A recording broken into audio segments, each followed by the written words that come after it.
Geminades, literatura de proximitat, amb Raquel Casas i Lídia Gázquez. De sobte, com en un somni, percebo un moviment sobre el mur amb restes de neu. Són figures humanes, o més aviat ombres de dones. Porten uniforme de presidiàries. Es perden en la boira i floten ran de terra. Totes són de color gris perla i translúcides. Són elles. Són les presoneres que van treballar al camp i van haver de fer de l'horror la seva vida. Aquí van conèixer l'amistat i l'odi, el desig i el fàstic. Caminen l'una darrere l'altra i l'una al costat de l'altra com caminaven fa 80 anys després de fer treballs forçats, amb el cap cot, encorbades. Però allà en veig una que camina ben dreta. També flota, lleugera com un mocador de seda. És l'única que em mira i a la llum necrada del seu rostre delicat hi percebo interès. Ara l'ombra dreta se separa de la resta i es gira cap a mi. S'obre pas lentament i àgil. Els seus ulls blau-gris, emmarcats per pestanyes negres, brillen en la boira. S'apropa i quan és al meu costat m'agafa de la mà. Soc la Milena de Praga, em diu fluixet, i explica la seva història. Benvinguts i benvingudes a un nou episodi de Geminades. Ens trobem de nou a la Biblioteca Museu Víctor Balaguer de Vilanova i la Geltrú per xerrar amb l'admirada escriptora, traductora i periodista Mònica Zgustova. Benvinguda, Mònica. Gràcies.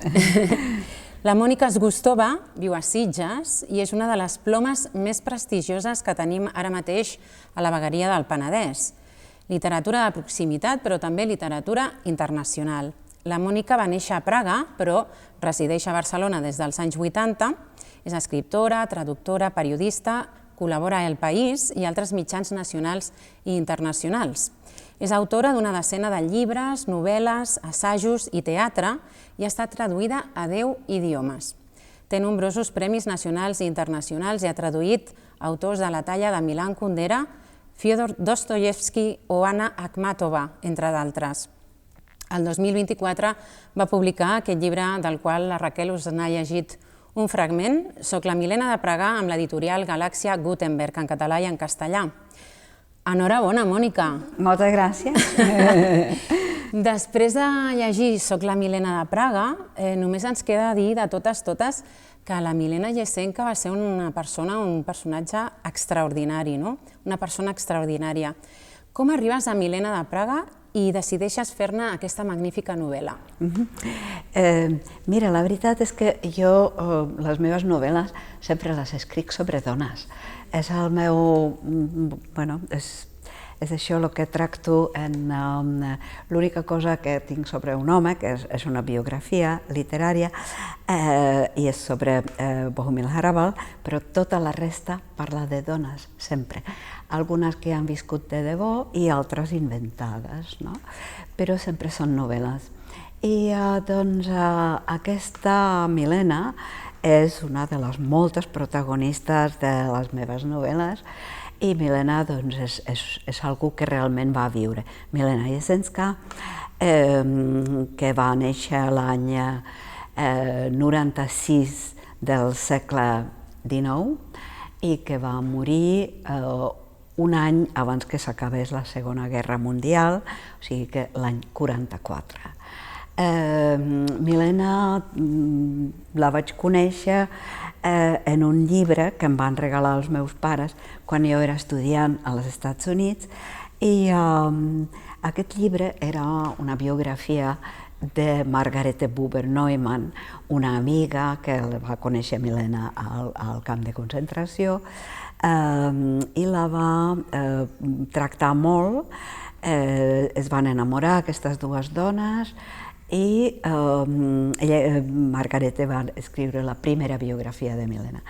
I jo quan vaig llegir aquesta biografia realment em va intrigar el personatge i aleshores a partir de llavors qualsevol cosa que podia llegir sobre Milena, perquè tampoc hi havia tant material, però qualsevol cosa que podia llegir sobre ella doncs la llegia, anava a buscar també els arxius de Praga, que tenen tota mena de coses, la seva correspondència amb la filla, notetes que ella deixava a la filla, no? O sigui que m'he trobat de tot, i fins i tot també fa encara un parell de dècades vaig trobar una persona que estava viva i un personatge que realment va conèixer la Milena i que surt en aquest llibre, que me'n va parlar de la Milena tal com el va conèixer ell. I és un senyor que es diu Lumir Chiveny, i surt al final d'aquest llibre quan estan tots dos a la presó, no? I aleshores aquesta escena ell me la va explicar i estic molt contenta d'haver-la pogut utilitzar en la meva novel·la i de tenir una altra cosa que realment fos de debò, perquè m'agrada que quan parlo de personatges reals que la majoria dels fets que siguin de debò. Molt bé. Quan hom llegeix el que comenta la premsa, la sinopsi de l'obra, i tot el que hi ha al voltant del llibre, se li dona molt de pesa a la figura de Kafka i la relació que van tenir, emocional i intel·lectual. I tot i que hi té un gran pes, quan llegim la novel·la, ella és la protagonista. A tu també et va passar una mica això, de veure com creixia el personatge mentre l'escrivies, o ja ho tenies clar des d'un principi que la Milena ho era, la protagonista? És que jo volia escriure un llibre sobre Milena, sobre ella. Ja he dit que escric sobre dones i els homes generalment estan allà per acompanyar les dones i altres dones també, però les protagonistes són sempre dones. I en aquest cas també ho és, perquè jo de fet el que volia fer en aquesta novel·la era treure Milena una mica de l'ombra de Kafka, perquè, per exemple, els editors de la biografia de Margarete, que he esmentat abans, també li han posat Milena, l'amiga de Kafka, i era com si ella no tingués entitat sense Kafka, no? I bueno, perquè la gent s'hi fixés més i tal, llavors sempre era necessari tenir Kafka. Però clar, al mateix temps, Kafka és un personatge tan misteriós i molt poca gent realment l'ha entès, l'ha comprès a fons i tot, doncs Milena, que era la seva traductora, a més la seva amiga, la seva enamorada, i una persona de molta confiança, perquè Kafka li va confiar una gran part dels seus dietaris perquè els guardés, perquè ja sabia que moriria aviat, cosa que ella va fer, els va guardar molt bé.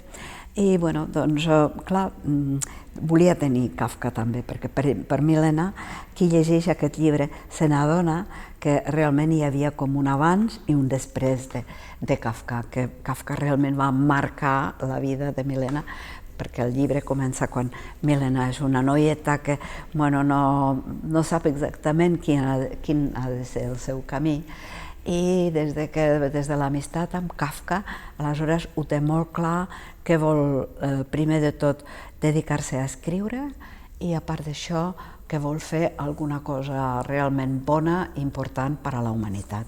De fet, t'has avançat, perquè una de les preguntes era perquè durant la novel·la ho dius, que hi havia una comprensió molt especial entre Milena i Kafka, que s'havien entès molt bé, que hi havia hagut una complicitat molt gran, i associant-ho una mica amb el que deies de Kafka, que era realment un personatge misteriós, però que semblava com que Milena havia pogut penetrar en la seva ànima, d'alguna manera. Sí, jo crec que Milena era una de les potser poques persones que realment el va saber entendre, fins a quin punt l'ànima de Kafka era com una ànima trencadissa, fràgil, bondadosa, molt de debò, no? En canvi, generalment, molta gent pensa que era un ésser altiu, que estava allà a les seves altures i que no es rebaixava per baixar entre els comuns dels mortals i coses d'aquestes. Doncs no era veritat, perquè Kafka era una persona molt sociable, li agradava tenir amics i amigues, li agradava fer dinars, sopars, amb amics, i anar a nedar, prendre el sol, i aquestes coses absolutament normals i corrents, que també ens agraden a nosaltres.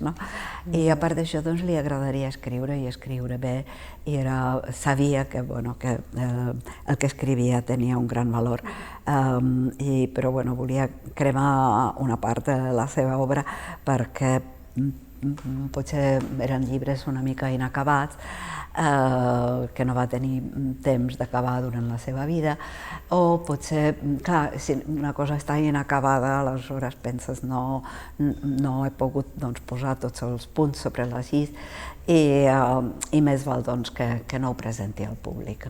Però després s'ha vist que l'obra, tot i que inacabada, té un valor enorme, i que Kafka és un dels grans de la literatura, i que Milena va saber entendre realment, perquè això ho demostra sobretot quan ella escriu una necrològica sobre ell 2 dies després de la seva mort. Ella el va veure, no se sap segur si el va veure abans que ell morís, però jo crec que sí, perquè tots dos estaven en la mateixa ciutat. No puc imaginar-me que Milena, tant com l'apreciava, que no l'hagués anat a veure. I a més va escriure en una carta a una amiga, li va dir: he passat els últims dies de Kafka, els he passat amb ell.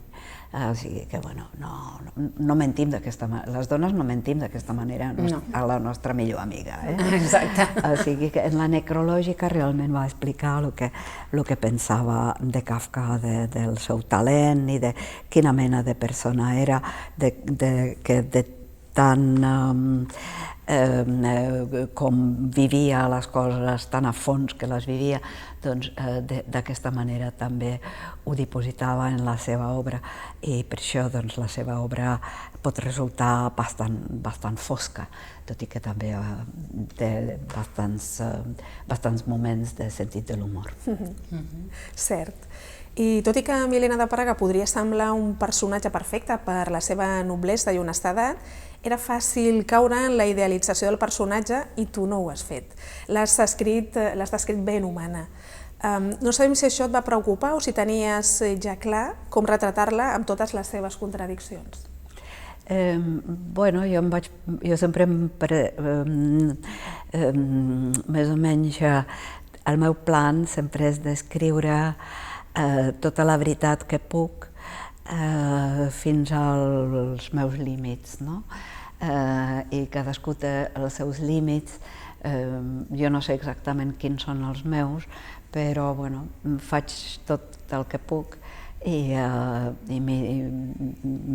realment m'hi fico fins a fons, i el que faig generalment en aquests retrats de dona és entrar dins del personatge. Sí, de fet, comença la novel·la que la Milena està robant unes joies per comprar-se un vestit. Sí, perquè clar, és que aquí hi ha... Sí, exacte, això és molt important, perquè clar, vaig decidir de començar el seu retrat, descriure les seves febleses, com a ésser humà, com a dona, que vol comprar-se uns vestits macos, i com que no té diners, doncs roba unes joies a casa d'uns coneguts on treballa, i aleshores, de fet, per impressionar el seu marit, que té la sensació que el marit ja no està massa per ella. O sigui que és una feblesa d'ella, i clar,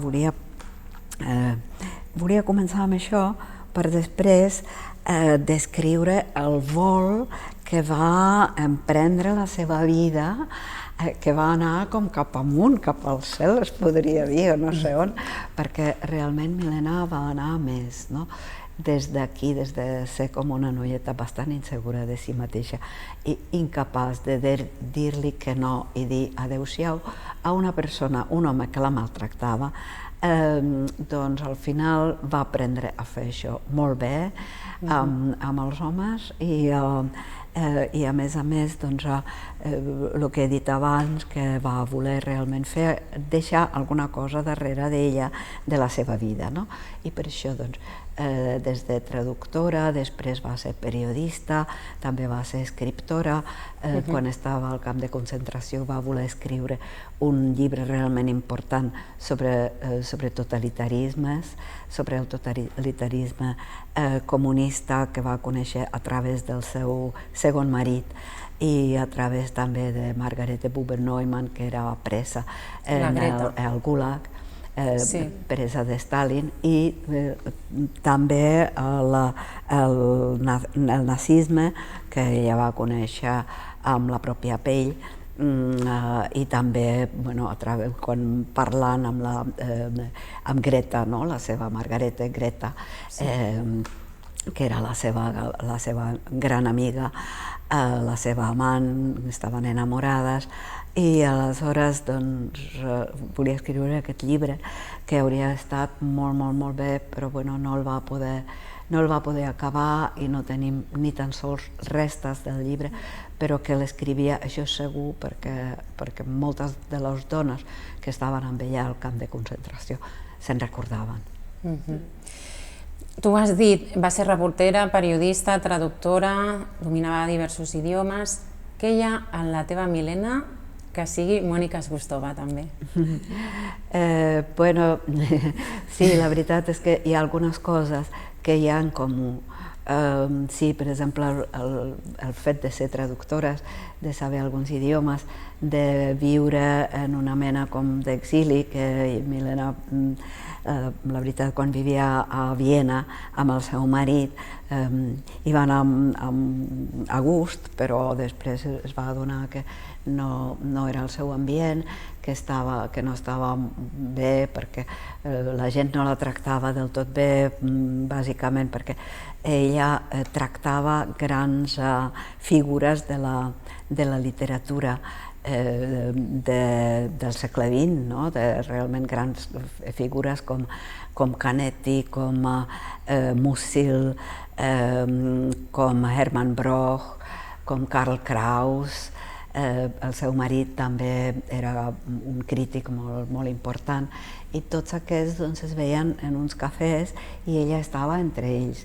Ells a vegades la tractaven una mica malament, tot i que també se l'estimaven, també l'ajudaven, això és veritat. O sigui que hi havia les dues coses, però ella se sentia com molt insegura. Però crec que tota aquesta mena d'escola vienesa, la seva experiència aquesta vienesa li va donar les taules per sortir-se'n després, més endavant, en la seva vida. I un tema que plana a la novel·la d'una forma contundent és la presència dels totalitarismes. Esclar, amb el nazisme, Milena acaba els seus dies al camp de concentració, el de Ravensbrück. Però també hi ha una crítica forta mirant els totalitarismes del comunisme. Es parla de Hitler, però també de Stalin, un tema del qual ens interessa parlar en els temps que corren, on sembla que les ideologies d'extrems estan en auge. Suposem que és important recuperar personatges com la Milena en aquest context, oi? Sí, penso que sí, perquè jo la veritat és que com que vaig néixer en un país totalitari, que era la Txecoslovàquia d'aquella època, i també sé per lo que m'explicaven els meus pares, els meus avis, sobre el nazisme, que ells van viure, la meva àvia de petita va viure la Primera Guerra Mundial, i després la Segona Guerra Mundial. Els meus pares de petits van viure la Segona Guerra Mundial, o sigui que el nazisme, i després el comunisme també el van viure de ple. El meu pare era una persona perseguida i castigada per l'estalinisme, perquè se l'emportaven a la presó, on realment el van maltractar, i estava com sempre perseguit, i per això va haver de marxar del país als anys 70. I aleshores, per mi, això era important, veure com canvia una persona, un individu, sota els totalitarismes. Això ho parlava moltíssim amb els meus pares i amb tota la meva família i també amb altres persones que he anat coneixent al llarg de la meva vida, com Hrabal, com Kundera, com Václav Havel, per exemple, el qual he traduït al català i castellà, i que era el meu amic fins a la seva mort. Doncs vaig veure que realment els totalitarismes d'esquerra i els de dreta tenen molt en comú, que en el fons és el mateix llenguatge, és la mateixa manera d'actuar.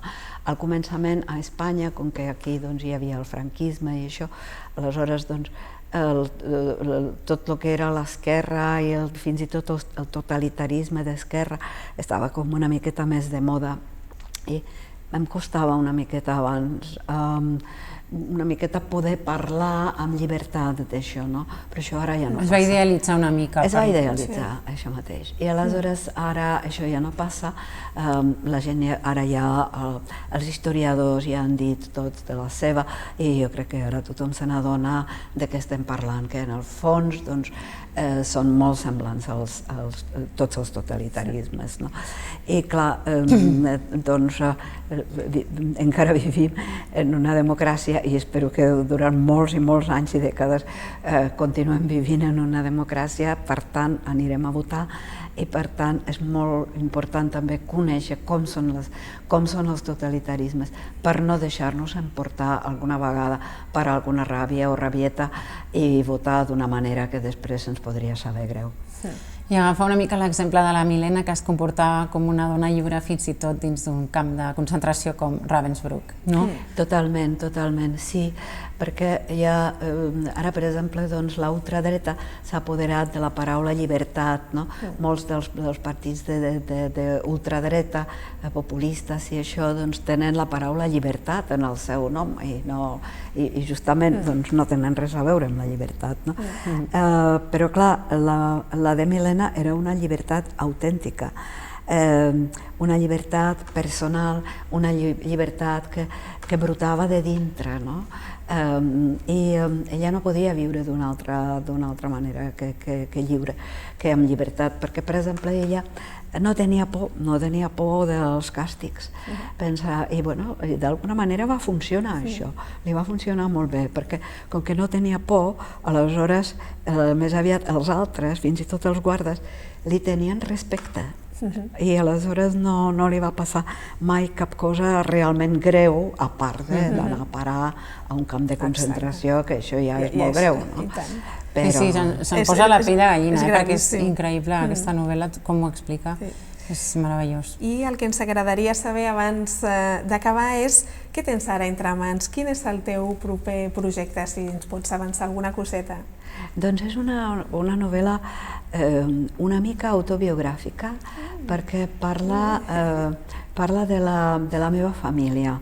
Parla, de fet, està escrita com si fos per boca de la meva mare, o sigui que és una dona que és una mica com de l'edat que podria ser la meva mare, i com si neix com als anys 40 i després